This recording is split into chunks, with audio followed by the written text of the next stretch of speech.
எல்லோருக்கும் வணக்கம். நான் Balasubramaniam, JSR IAS அகாடமிலேருந்து.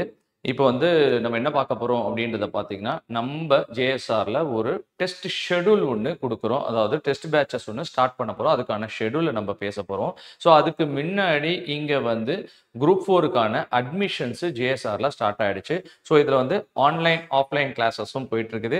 Regular, weekend அதுலயும் பார்த்தீங்க அப்படின்னா ஈவினிங் பேட்ச், மார்னிங் பேட்ச் எல்லாமே போயிட்டு இருக்கு. தமிழுக்கும் செப்பரேட்டா மார்னிங்ல ஆன்லைன் பேட்சஸ் போயிட்டு இருக்கு. சாட்டர்டேஸ்ல பார்த்தீங்க அப்படின்னா ஆஃப்லைன் பேட்சஸ்லாம் போயிட்டு இருக்கு தமிழுக்கு செப்பரேட்டா. ஸோ யார் யாருக்கெல்லாம் ஜாயின் பண்ணுமோ அதையும் நீங்க ஜாயின் பண்ணிக்கலாம். அடுத்தது நம்ம என்ன பார்க்க போறோம் அப்படின்னா நம்மளுடைய டெஸ்ட் ஷெட்யூல். அப்ப இந்த டெஸ்ட் ஷெட்யூல் எப்படி இருக்கு அப்படின்றத பாத்தீங்கன்னா, ஓவராலா நமக்கு என்ன இருக்கு அப்படின்றத பாத்தீங்கன்னா 33 டெஸ்ட் இருக்குது. ஸோ 33 டெஸ்ட் அப்படின்றதால மொத்தமா பாத்தீங்கன்னா 6600 கேள்விகள் அதுக்கும் மேலதான் இருக்குது அப்படின்றது தெரிஞ்சுக்கோங்க. இதுல நம்ம என்ன அப்படின்றத பாத்தீங்கன்னா சப்ஜெக்ட் வைஸ் ஃபுல் டெஸ்ட் பாத்தீங்கன்னா 9 இருக்குது. மார்க் டெஸ்ட் தமிழ்நாடு முழுக்க பாத்தீங்க மார்க் டெஸ்ட் அப்படின்ற போது அது 2 கொஸ்டின். இதுல எப்படி சார் இந்த டெஸ்ட் எல்லாம் இருக்கும்னா, இருக்கக்கூடிய 33 டெஸ்ட்லயும் எல்லாமே 200 கொஸ்டின் டிஎன்பிஎஸ்சி உடைய பேட்டர்ன்ல தான் இருக்க போது. நம்மளுடைய ஸ்கூல் புக் தான் மெயின் சோர்ஸ், சமச்சீர் புக் தான் மெயின் சோர்ஸ். டெஸ்ட் என்னென்னைக்கெல்லாம் இருக்கும் அப்படின்னா எல்லா புதன்கிழமையும் சனிக்கிழமையும் எவ்ரி வெட்னஸ்டே அண்ட் சாட்டர்டேல டெஸ்ட் இருக்கு. இந்த டெஸ்ட் எல்லாம் என்ன மாதிரியான பேட்டர்ன்ல இருக்கும் அப்படின்றத பாத்தீங்க அப்படின்னா, மெயினா நம்ம இதுக்கு முன்னாடி டிஎன்பிஎஸ்சியில எப்படி குரூப் 4ல கேட்டாங்களோ அந்த பேட்டர்ன்ல தான் சார் இருக்க போகுது. அதாவது அதுக்கு என்ன அர்த்தம் அப்படின்றத பாத்தீங்க அப்படின்னா, நீங்க 100 மார்க்கு தமிழ்லையும் 25 மார்க்கு மேக்ஸ், இதுக்கான இம்பார்ட்டன்ஸ் நாங்க ரொம்ப அதிகமா கொடுத்துருக்கோம். ஸோ இந்த 125ல நீங்க ஈஸியா 118 மார்க் வாங்குற அளவுக்கு நம்மளுடைய கொஸ்டின்ஸ் எல்லாம் பேட்டர்ன் எல்லாம் செட் பண்ணியிருக்கோம். என்ன அப்படின்றத பாத்தீங்க அப்படின்னா, இப்ப தமிழ் அப்படின்றத பாத்தீங்க அப்படின்னா கிட்டத்தட்ட 23 டெஸ்ட், ஒரு டெஸ்ட்லயும் 100 question. So 2300 question.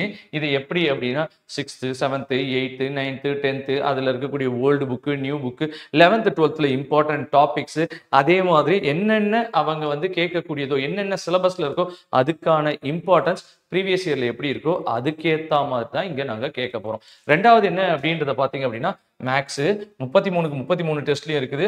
ஒவ்வொன்றுலயும் 25 question. So 825 question மேக்ஸ்ல இருந்து வருது.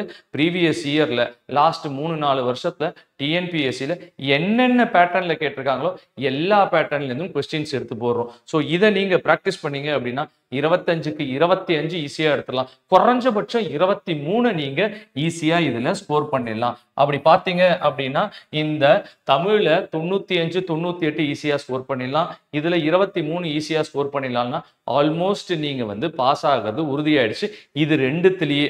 ஸோ அதுக்கப்புறம் இருக்கிறதுலாம் என்ன சார் இருக்கு அப்படின்றத பாத்தீங்கன்னா டிஎன்பிஎஸ்சி உடைய பேட்டர்ன் தான் சார். என்ன சார், யூனிட் 8, யூனிட் 9 இது ரெண்டும் கம்பைண்டா தான் கொஞ்சம் ஒரே மாதிரியான போர்ஷன்ஸா இருக்கும். இது ரெண்டும் கம்பைண்டா பாத்தீங்கன்னா ஏறத்தாழ 20 கொஸ்டின். அதாவது நம்மளுடைய யூனிட் 8ல இருந்து 16 கொஸ்டின் கேட்டிருக்காங்க போன வாட்டி. யூனிட் 9ல இருந்து 4 கொஸ்டின், மொத்தமா 20 கொஸ்டின். இதுதான் ரொம்ப இம்பார்ட்டன்ட். அதனால நம்ம என்ன பண்ணிருக்கோம், 4 டெஸ்ட் யூனிட் 8, யூனிட் 9க்கு மட்டும் வச்சிருக்கோம். இதை தாண்டி பாத்தீங்க அப்படின்னா எல்லா டெஸ்ட்லயும் அந்த யூனிட் 8, யூனிட் 9 உடைய இம்பார்ட்டன்ஸ் எங்கெங்கெல்லாம் ரெலவெண்டா இருக்கோ அங்க நாங்க அதுக்கான இம்பார்ட்டன்ஸ் கொடுத்துருக்கோம். ஸோ இதுல பாத்தீங்க அப்படின்னா 16, 4, 20 கொஸ்டின். ஸோ இதுலயும் எங்கெங்க உங்களால் அடிக்க முடியுமோ மேக்ஸிமம் ஸ்கோர் பண்ணக்கூடிய அளவுக்கு இந்த டெஸ்ட்டையும் நாங்க ஃபில் பண்ணி வச்சிருக்கோம். அடுத்தது எதுக்கு சார் இம்பார்ட்டன்ட் கொடுத்துருக்கோம் அப்படின்றத பாத்தீங்கன்னா பாலிட்டி கொடுத்துருக்கோம். பாலிட்டியில 12 கொஸ்டின் கேட்டிருக்காங்க போன வாட்டி.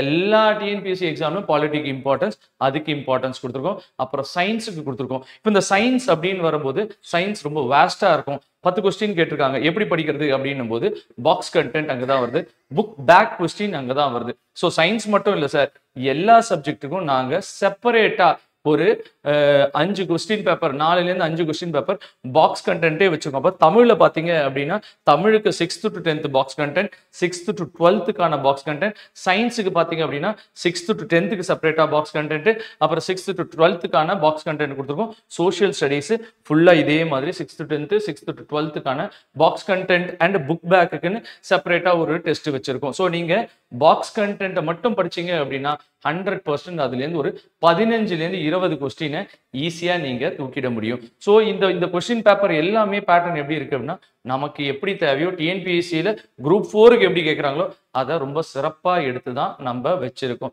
இதை தாண்டி கரண்ட் அஃபேர்ஸ் எப்படி சார் படிக்கணும் அப்படின்னு கேட்டிங்கன்னா, கரண்ட் அஃபேர்ஸில் ஏறத்தாழ 8 கொஸ்டின் வந்திருக்கு.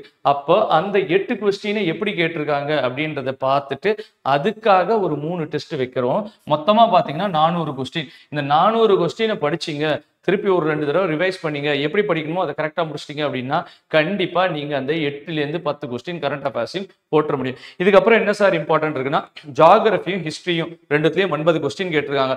அப்போ அதை எப்படி கேட்டிருக்காங்க? உதாரணத்துக்கு பார்த்தீங்க அப்படின்னா ஜாகிரபியில் மேப் பேஸ்ல எங்கெல்லாம் கேட்டிருக்காங்க, கரண்ட் அஃபேர்ஸ் பேஸ்ல எங்கெல்லாம் அதையும் கரெக்டாக கிராக் பண்ணி அதுக்கான இம்பார்ட்டன்ஸ் புக்ல இருந்து தான் கேட்டிருக்கோம். ஆனால் புக்ல மேப்ல இருந்து எப்படி வச்சு கேட்பாங்களோ அந்த மாதிரி கேட்டிருக்கோம். ஸோ இது கம்ப்ளீட்டா எப்படி இருக்க போகுது அப்படின்னா டிஎன்பிஎஸ்சி உடைய பேட்டர்ன்ல தான் நாங்கள் கேட்டிருக்கோம். யார் யாருக்கெல்லாம் ஜாயின் ஆகணுமோ கண்டிப்பா ஜாயின் பண்ணிக்கோங்க. இது ஒரு வண்டர்ஃபுல்லான ஆப்பர்ச்சுனிட்டி. இந்த ஒரு 4.5 மாசம் தரவா படிச்சு கரெக்டா டெஸ்ட் எழுதுனீங்க அப்படின்னா இந்த வருஷமே நீங்க ஒரு கவர்மெண்ட் ஆஃபீஸரா ஆகலாம். அதுக்கு நீங்க என்ன பண்ணணும் அப்படின்னா உடனடியாக நீங்க ஜேஎஸ்ஆர் ஐஏஎஸ் அகாடமியை கான்டாக்ட் பண்ணுங்க. நாங்க உங்களுக்கு கரெக்டா கைட் பண்றோம். சரிங்களா? நன்றி, வணக்கம்.